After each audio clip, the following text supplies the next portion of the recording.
Human-Like Worry by bluesoob. Voiced by Angsteater to assist reading. The fic is linked in the description to follow along. Summary. With a swift kick from a pretty girl, Nezuko was out like a light and taken for a meeting with the most colorful people she'd seen in her life. It goes in ways she couldn't expect. Tanjiro, of course, is only worried.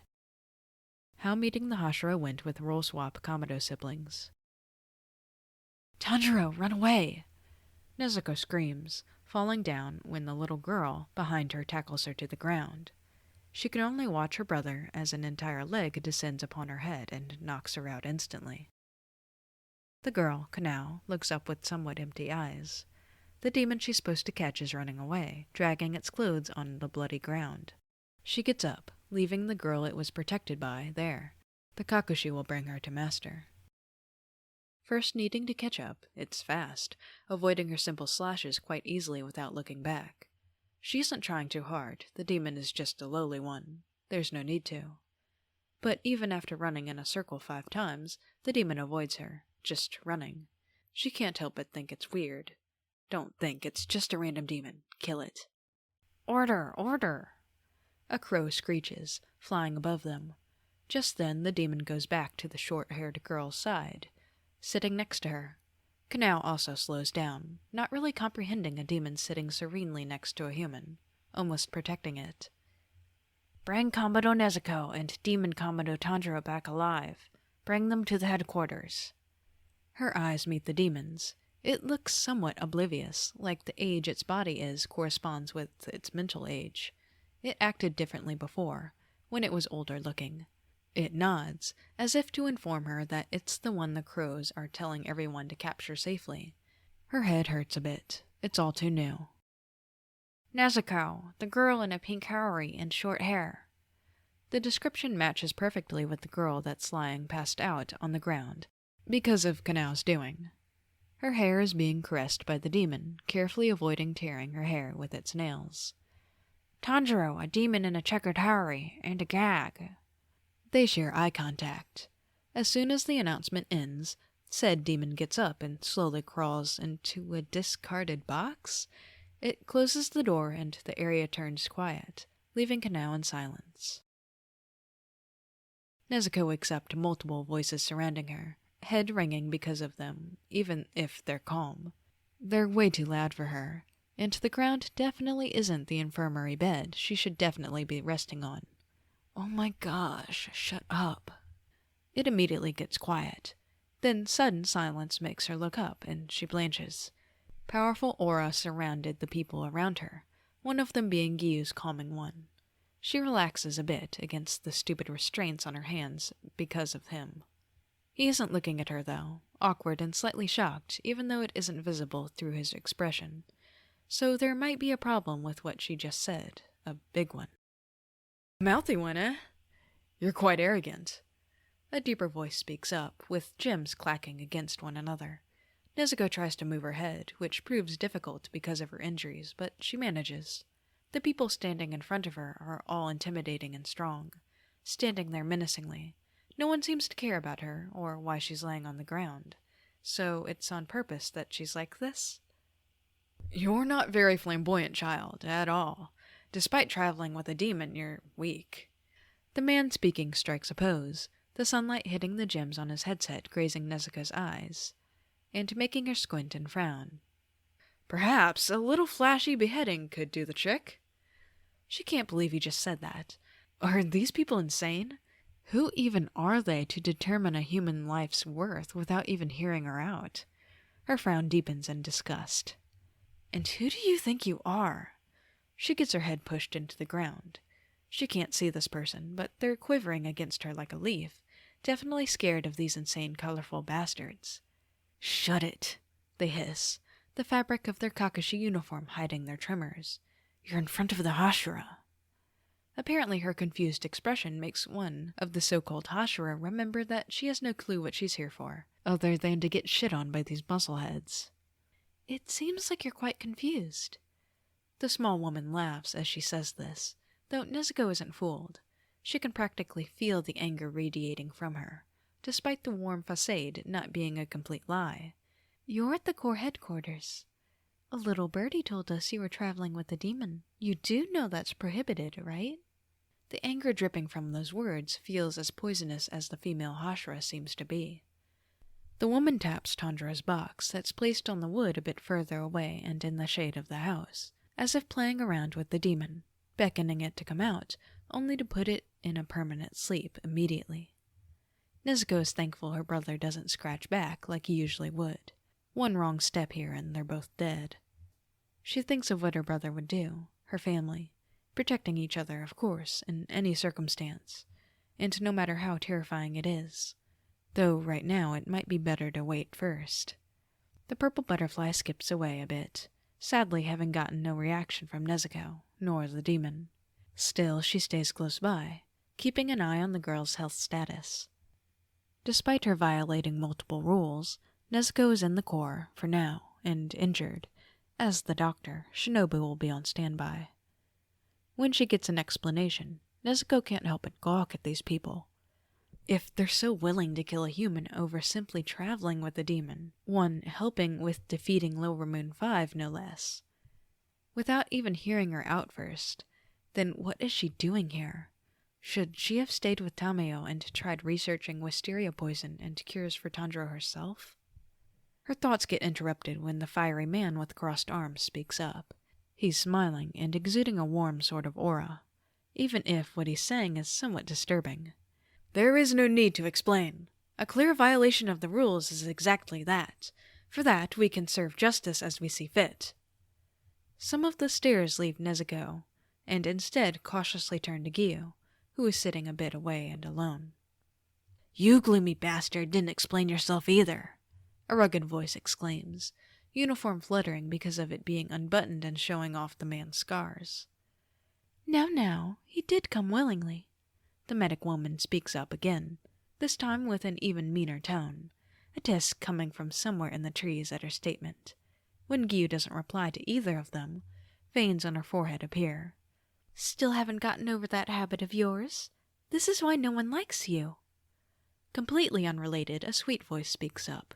When Nezuko manages to turn her head, she sees a very beautiful woman in the revealing uniform she herself got, before threatening the guy to give her a male one and modifying it. But she's such a cute girl. Surely we shouldn't just kill her. The woman blushes as she speaks, as if embarrassed. Nezuko likes her aura the most so far. A bit too sweet, but comforting nonetheless. It doesn't really change the fact that the woman seems to base her worth on cuteness in this moment. Well, Nezuko is sure she doesn't have any ill will. She turns her head again when she hears rustling from a tree, catching a glimpse of another hashra along the way. The teal hair spills onto the ground as he looks up, cloud watching and completely uninterested in what's going on, almost unaware. The man in the tree has his face half covered, with a snake coiled around his neck. He remarks something in his nasally voice, but Nezuko can't hear it well from where she is. Once she's prompted to explain herself by the butterfly lady, her lungs struggle to keep up. The woman holds a glass to her lips, and Nezuko drinks a few gulps, it instantly soothing her nerves and pain. Her story is immediately thought to be fake, which enrages Nezuko to no end. She understands, but her brother is the sweetest man in this world, and wouldn't hurt anyone unless necessary. She doesn't speak out about their unwillingness, knowing why they're like this, but it still frustrates her. Her brother would have been so much better at this, were he the one in her position. But there's no time to think about the hypotheticals. Surely even her sweet brother would have gotten angry at these people. At least for invalidating a human life without care, and putting her in danger, were she in his position. More bickering between all the hashra, except the boy, Nezuko's age, and Gyu, arguing about whether or not they can act before Master comes, whoever that is. He can fight demons. He's done it multiple times, and he protected multiple humans. She struggles against her bindings and holds back a few curses she'd learned, worming her way into the conversation and straining her lungs. He can use a sword, too. The white-haired man from before cackles, the other hashra becoming quieter. He'd been arguing the loudest until now, brash and disgusted by those supposed siblings, as if a demon could still remain in your family. He walks up to the wooden porch, grabbing the box's shoulder strap with one hand. The hell you think you can do, little girl? You're overly optimistic, so much so that it makes you foolish. Nezuko stays lying down in shock, looking up at the box now raised higher by the man. You're a moron. He laughs meanly again, carelessly handling the box with the demon. It doesn't make a sound, its only body hitting the side of the box, making everyone aware that there's something in there. This monster will jump at the chance to kill you. Nezuko gets up on her knees, shaken out of her thoughts by pure anger, as Akakoshi tries to get the man to put the box down with increasing worry. He had enough chances already and hasn't. How dare you insult my brother like that? Your brother? He snarls. This is a disgusting creature in here, not your brother. He's long gone. They argue as Nezuko slowly moves, getting into a position where it's easy for her to get into a squat and leap, just in case. You haven't seen anything, and you might never with all that bullshit clogging your ears. Oh, you're a mouthy little bitch. Shinazugawa, that's enough. Don't step out of line, the both of you. Shinobu gets a nasty glare for speaking up, but she stands her ground. How could a grown man try and argue with a 15-year-old, she thinks, although she already knew how combative he is. How could you be so delusional, little girl? Is reality not something you can handle? Again he laughs maniacally, not caring for the warning at all, this time taking out his sword. Nezuko freezes in place, hating the way the green glows against the sun rays. Such a pretty sword for the ugliest man here, but she didn't freeze because of that. He points it right at the small box, immediately stabbing it in there. It cuts cleanly through the wood, and she assumes right through her brother. There's a little sound of pain heard, which Shinazugawa relishes in as he stabs the box again. The hashra watched the cruelty with no complaints, with only the pink-haired girl seemingly a bit worried, while Nezuko knows Gyo also is, despite it not really being visible on his face. Stop it! I won't let you hurt him or hurt anyone. I don't care if you're hashra or not. She gets up into a squat and starts running to Shinazugawa, completely ignoring the somewhat surprised or annoyed looks of the other hashra. Shinazugawa points his sword at Nezuko this time, aiming to stab her in defense, only to get distracted with a calm voice. The master is here. He looks towards the place where the master would have come out of, missing the split-second window of being able to dodge the oncoming Nezuko. He looks up just in time to see her above him, having jumped up into the air. The dull sound of a forehead knocking against Shinazugawa's own resonates throughout the area. The vibrations in his head overwhelm him, and he loses his footing, falling to the ground. His head hurts like a bitch. Nezuko's body also falls to the ground, having no one to catch her. The rocks beneath her hurt against her injuries, but she gets up again, hopping to her brother. She stands in front of the now damaged box. She hopes the sunlight can't get through the holes. Maybe quit the demonslayer corps if you can't see between good and bad demons. Do you not have common sense around here? She comments, spewing the words out like insults. There's no way the highest position in this organization is occupied by apathetic people like this. Shinazugawa has ample time to get up and start wielding his sword again, angrily yelling, aggravated at the few snorts he'd heard from Mitsuri. Shut the fuck up, you delusional girl. You're better off dead. He gets interrupted by soft steps hushing everyone there. Nezuko sees the man and nearly gasps at his state. There's purple scarring covering half his face, and he surely is blind, though otherwise he looks normal. Nice weather we have today. I am happy to have made it on time to our meeting. The two asides him look somewhat like him as well. Maybe his daughters? She doesn't have time to think about it as she gets roughly shoved down to the ground by someone from behind her, just barely catching a glance of a white snake. She gasps for air when he agitates her injuries, writhing on the ground from the uncomfortable position. All of the hashra calm down, giving their greetings. The ones Shinazugawa gives nearly make Nezuko yell at him for being a two-faced bastard, while she hears the pink hashra pout about not being able to give such a good greeting because Shinazugawa had already said it. After an exchange of greeting and some small talk, the master turns to Nezuko. She can immediately tell he has no ill intent, nor wants to hurt her brother. Even if that's true, it doesn't change the hashra being jerks. I apologize for calling you all on such short notice, he begins, but the circumstances of Nezuko Kamado and her brother are special. His daughters look like dolls, Nezuko notes, silently smiling and watching all the hashra's reactions. It's strange to see small kids so observant, but Nezuko guesses that they have no choice. Muzan may try to kill them at any time. That she is sure of.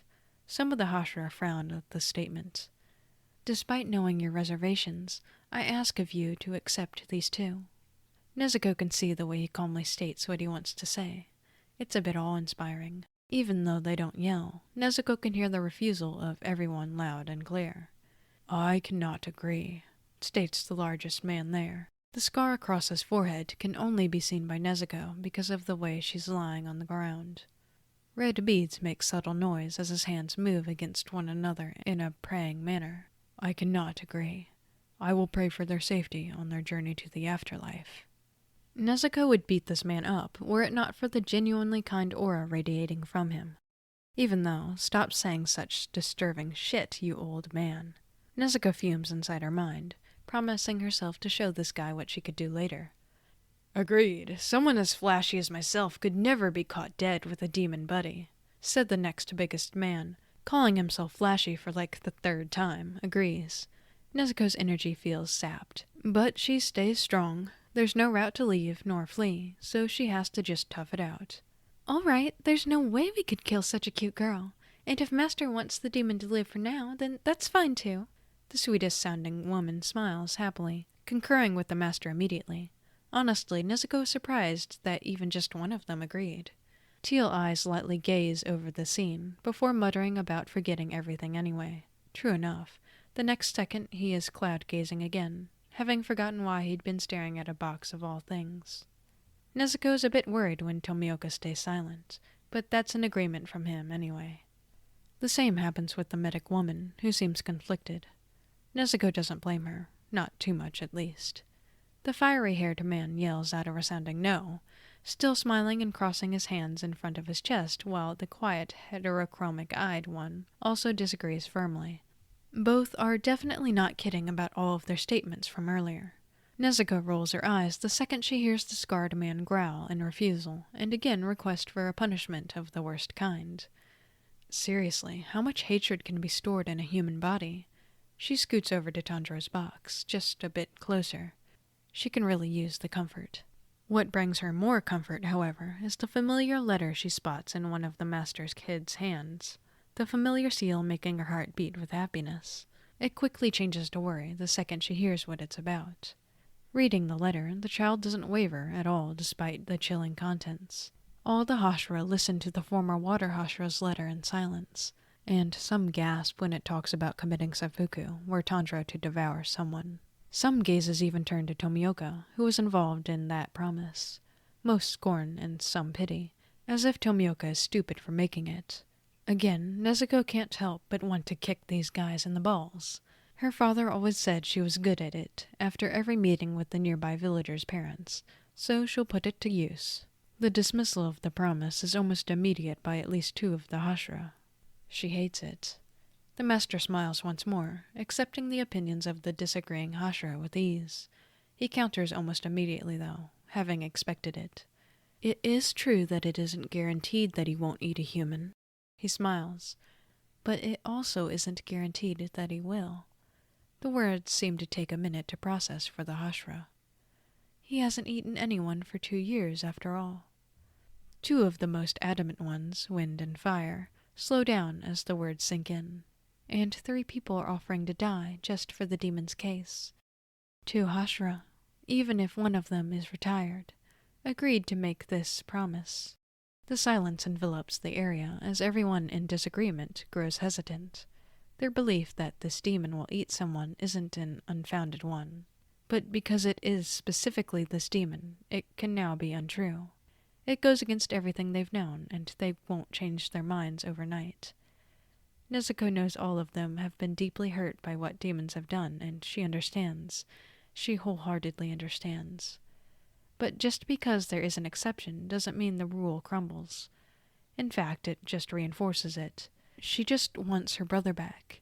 If he'd eaten someone, she'd never forgive herself. But he is not evil. Never has been, and never will be. Even if everyone says he is, just because he's a demon. Because of her thoughts, she misses what the Master said, and gets 9 people asking her questions while she's on the ground, still writhing. Her brain struggles to keep up, only hearing the word Muzan Kubutsuji and getting truly pissed off. Are they asking her about her managing to catch him playing pretend? The disgusting creature is the man enemy, and these muscleheads haven't even met him. She scoffs, though it isn't audible because of the noise. Some more talking about Muzan goes on the second the master silences them, talking about Nezuko's story for her and how she got targeted by the strongest demon. As she listens, she realizes just how much bullshit has happened the past weeks. A break sounds quite nice, actually. Shinazugawa tisks again. While Nezuko is a bit more prone to playful violence, this man is starting to bring out actual rage. Breathe, Nezuko, breathe. Nissan would probably still smile and tell Shinazugawa off or something. Not kick him in the nuts so hard that he wouldn't be able to spread his bloodline farther. Nope, he would not do that, Nezuko.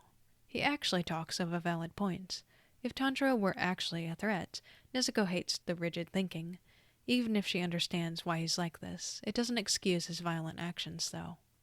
The smell of blood invades her nose, and she sees how he slices his forearm. She gasps, trying to ask why the hell he'd do that, but gets her already injured lungs nearly crushed by the man holding her down. Just barely, she caught a twitch of Tomioka's hand. That way, she can't even gasp when Shinazugawa throws her brother into the shaded house. "I'll show you, master. You are too kind." While that is a nice sentiment, Nezuko is pretty sure the master could never have even the privilege of being too kind. She freezes when Tanjiro scratches the box inside, probably feeling that he's under shade, and the blood. She believes in her brother, she really does, but she's never actually seen him withstand demonic urges in front of an injured human. Tomioka doesn't seem to be worried, but that might be because of other reasons. Yelling isn't working, given her being restrained, and she can only watch as the master listens, half amused and half exasperated, even if his face is still kindly smiling. Shinazugawa goes up into the house and holds his hands right above it, aiming the blood from his forearm to drip onto the box and into the holes he's poked in earlier. With a crazed look one would describe as only a maniac having, he cackles as the box wiggles a bit.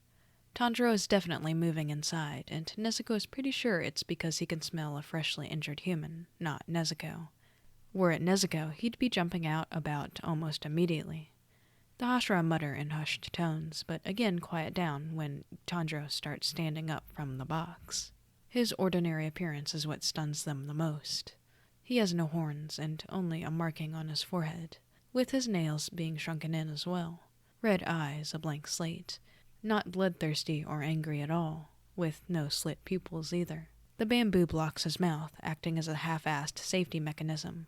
The second they think the demon could just bite through it. Words of their master echo again, reminding them that with this demon, it's also possible he simply wouldn't do as such.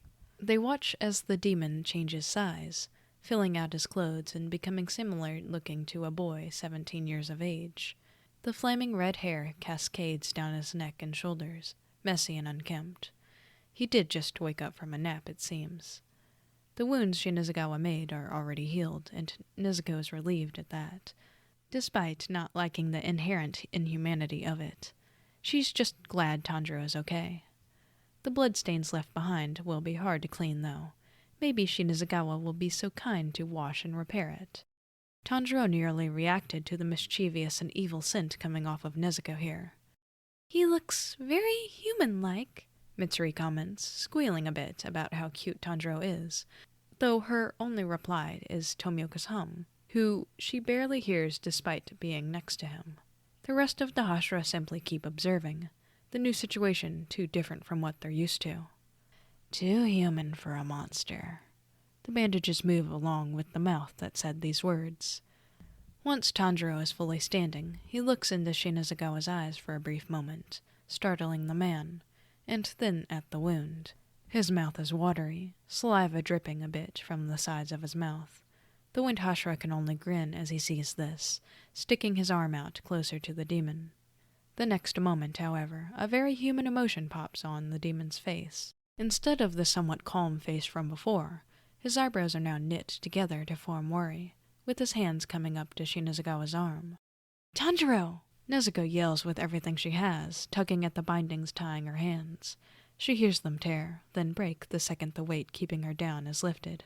She doesn't care enough to see who helped her, already knowing it was Tomioka, running up to her brother. She can see Shinozagawa's sword coming up for a quick slash, surely to cut her brother's neck off. Desperately, she hopes her brother can evade it, fully knowing she won't get there in time. And she doesn't, only seeing green light barely pass in front of Tanjiro's face. Her entire self crumbles against the porch, having seen her life flash before her eyes. She sighs loudly, looking at Tanjiro's confused face and ignoring Shinozagawa's pissed off and confused one. Her brother will be the death of her one day. Obviously, Tanjiro is a bit more preoccupied with the wound on the Wind Hashra's arm, thinking he was hurt in a fight and trying once more to address it somehow. The other Hashira watch on, only seeing as a seemingly low-level demon avoided a Hashira's slash, even if it was an automatic and weak reaction to a demon coming close. That would have usually had any demon jumping 5 meters away, not coming closer. The tears that fell from Tanjiro's face make even Rengoku's smile falter. Such a human emotion coming from a demon is unheard of, maybe right before death, when the demon is likely crying from fury and anger at getting killed, but this? Angry and spit-out insults fill the space behind the master's back, while he can hear small movements in front of him. "Dear daughters," he asks, "what is happening?" One of the daughters holds his hand, speaking up. "The demon is chasing after Shinozagawa, trying to treat his injury." The master smiles, sensing the humor in his daughters' voices. Even if they may sound the same as always, he knows their little tells. "Get away from me, you little fucker! Are you trying to eat me?" Shinozagawa can't accept the fact that the demon wants to touch him, slashing at the air very weakly to keep it away.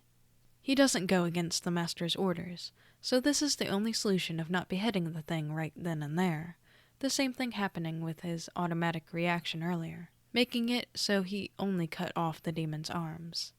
Had the little shit not avoided it, though. Even as he hears the summary of one of the daughters, he doesn't stop to argue, too focused on the face of the demon. It's actually crying, with a worried face and eyes full of kindness he hasn't been looked at with for years. It pisses him off, and he wants to slash the little thing into bits, just like its stupid sister. "Nisan, come here," Nezuko speaks up, propping herself against the porch. It's just about in the shade, and she can feel the Hashra staring at her the moment the familiar term comes out of her mouth. She ignores the stares to instead focus on Tanjiro turning to her, with a kind face that nearly makes her cry. Of course, he listens to her, only sparing a glance towards Shinozagawa's arm before walking away without a care in the world. That's the moment that really tells everyone present that Tanjiro isn't interested in eating them or getting a taste of blood. He looks so human when he comes up to his sister, lifting her up on the porch and into the shade with uttermost care, not caring for the fact that he could eat her right then and there. "I'm okay, I'm all good, Nisan," she giggles when Tanjiro checks her over, now worried about her injuries. Even if they were from the battle he helped her with, she doesn't let this distract her from scolding him, though. "Seriously, that man was a meanie, a real one." Her vocabulary immediately changed to one without curses. Her brother looks at her quizzically, as if not understanding why he shouldn't help someone. She sighs defeated. "I know, you always said you'd help the meanies too." Even though Nezuko is the only one speaking, the Hashira can see that the demon responds in any way it can. Some laugh at the description of Shinozagawa, with the man in question seething. Some remain quiet and keep observing. Mitsuri squeals at how cute they are, nearly falling on her back from trying not to be too loud. She gets caught by Tomioka, who is close by. That alerts the Kamado siblings, and reminds them that he's still there. Especially Tanjiro, who hadn't really been interested in anyone else other than the injured human or Nezuko. When he sees the colorful cast of people in the sun, he beams and waves, happily greeting them before beckoning Tomioka over, along with Nezuko. The Hashira don't wave back, barring Mitsuri. Tomioka, on the other hand, comes closer as requested, ignoring the stares. As soon as he gets close, Nezuko envelops him in a hug, dragging him into the shade where Tanjiro does the same. "Tomioka-san," she sniffs, "you don't have to put your life on the line." It's clear that she's upset, but also grateful for that promise. Tanjiro decides to hold them both from the side, knowing his sister needs to be with Tomioka for a bit. The water pillar doesn't really know how to reciprocate, only awkwardly hugs the girl back, with his face a mix of worry and discomfort. It's honestly the most expression the hashra and even the master's daughters have seen on his face. He had faith in these siblings, but not one blinded by compassion. Orokodaki-sensei was sure and resolute in his decision, and he met these two on a freezing cold mountain, doing their best in circumstances out of their control. But I did. He did put his life on the line for them. Despite believing demons are evil, there are still bound to be exceptions outside of his control and even thinking. Life is unpredictable. He would know. Nezuko and Tanjiro have shown him a humanity he doesn't often see during missions, and in turn he tries to believe in them, to protect them in any way possible, with his life or otherwise. Apparently that wasn't the right thing to say, because Nezuko slaps his shoulder and humps like a child. He feels that he did something wrong, but he's unsure of what. So he stays still as Nezuko hits her fist against his chest a few more times, with Tanjiro worriedly trying to stop her. Tomioka can only pat their heads to calm them down, not knowing what else to do. He feels awkward and out of place, truly out of his comfort zone, but he'll try. The head pats seemingly work, though, calming the siblings down. He ignores Kocho, along with the other hashra staring at him like he grew 3 heads. He's had enough of being stared at for today. Eventually, the master calls the meeting to continue so they can discuss more details, but for the Kakashi to take Nezuko and Tanjiro to rest first. It's hard to peel a huffy Nezuko off of Tanjiro, so Tanjiro does it instead, proudly showing off his skills and holding his sister correctly so she can sleep well. He looks for a bit at Kocho, as if recognizing that she's the medic here, and only turns away when she nods barely in acknowledgement, confused. The Kakashi quickly try to leave, asking the demon to get into his box so they can carry him. Before that, though, he gets a bit closer to the master. Many of the hashra automatically have their hands at their sword hilts, ready to attack despite the almost unreal display of humanity from him. The master just holds up his hand to calm them. His daughters quickly whisper to him, and he turns to Tanjiro. Yes? The demon bows deeply, though he can't say anything with the bamboo in his mouth. He is grateful for the Ubuyashiki family, and what they do, and also for believing in his sister and him. It's quite fascinating how Tanjiro can understand human behavior while even being a demon. It throws the Hashira and Kakashi off.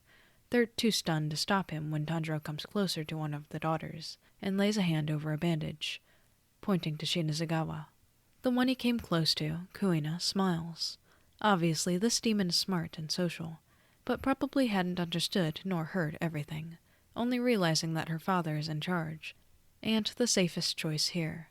She takes the bandage anyway, asking, "To wrap up the Wind Hashra's wound?" The demon's face easily shows how happy he is, despite the bamboo blocking his mouth. He nods and goes back over to Tomioka, stepping near too close to the sun as if forgetting he'd get burned by it. Another very not demon-like thing, no fear of the sun. Tomioka has to steer him away from it worriedly, hands scrambling to push the teen back into the shade. He immediately gets his second hug of the day after Tanjiro drops into his arms and he returns it just as awkwardly as the first. "Did you take one of my bandages?" Tanjiro immediately has a guilty face, nodding slowly, and Tomioka panics immediately. He pats the demon's head again, as that worked earlier to calm him down. He wasn't angry, and he definitely hadn't said it in an angry tone, so why did Tanjiro make that face? It seems he wouldn't know, as the head pats work once more and the demon lets him go. The Kakashi sigh as the demon finally gets in its box, closing the door of it for them. Before long they're gone, and the meeting resumes. Well, almost. "It seems you're very close with them, Tomioka," Master Ubuyashiki mentions, amused. He had heard everything happening from his daughters. Once again, Tomioka's face changes from the everlasting expressionlessness facade to a surprised, then seemingly flustered one. The Hashira can't help but keep looking, having never seen the man so expressive. Those two siblings really are starting to look like the miracle they'd been presented as. "Yes, I helped them to Master Orokodaki," we've kept in touch," he says, leaving out the part where he'd spare to Nezuko. Even if the master knows, the other hashra don't have to. The smile he gets from the master is one of satisfaction, though he is unsure of what it means. He leaves it be when Ubuyashiki speaks up. "Now that that is all finished, let us continue our meeting, shall we?" The end. Be sure to support the author and leave your reactions in the link to the original work. I don't know if you could tell, but the Hashira introduction part of Demonslayer is my favorite part, and so I keep reading the same type of fics over and over again. So this one is, obviously, you listen to it, it's Tanjiro and Nezuko, but they're switched, and Nezuko is the human and Tanjiro is the demon. And I was thinking about it, and I love the way the author portrays Tanjiro in this one, and also Nezuko, because we don't really see a whole lot of Nezuko characterization, because she's literally a demon and she just hums through a mouth of bamboo the entire anime. Like, that voice actor gets like 2 words, maybe, if that, for most of the seasons. So I think bluesoob did an amazing job characterizing Nezuko. I can't find it at the moment, but there was a part in this fic somewhere where it was like, Nezuko was going to kick him in the balls, but she thought Tanjiro wouldn't do that, so she wasn't going to either. Also, Tanjiro is characterized as the absolute golden green flag child that he is. His inner self is an infinite pool of clear blue skies and water, surrounded by little children made of light, so of course he is a golden child. Doesn't have a mean bone in his body, and we love him for that. I also love how Gyu was just kind of adopted in this fic as like a big brother, I think. I don't know, he just like got adopted by Nezuko and Tanjiro as, oh, there's Gyu. Hug. Also, there was a part in here somewhere where Nezuko was talking nicely to Tanjiro, like she like toned down her language to make it baby talk, kind of, in like a clean way. And I was thinking about that, and Nezuko, I feel like Nezuko would make her language cleaner for Tanjiro. I'm sure she has the most sailor mouth ever, and probably cusses more than, she probably learned all the cuss words and then taught them to all of their siblings. And Tanjiro just talks baby and clean to Nezuko because he thinks of her as, "Aw, she's my little sister. I can never corrupt her." But she's actually the one who knows more cuss words than he does, probably.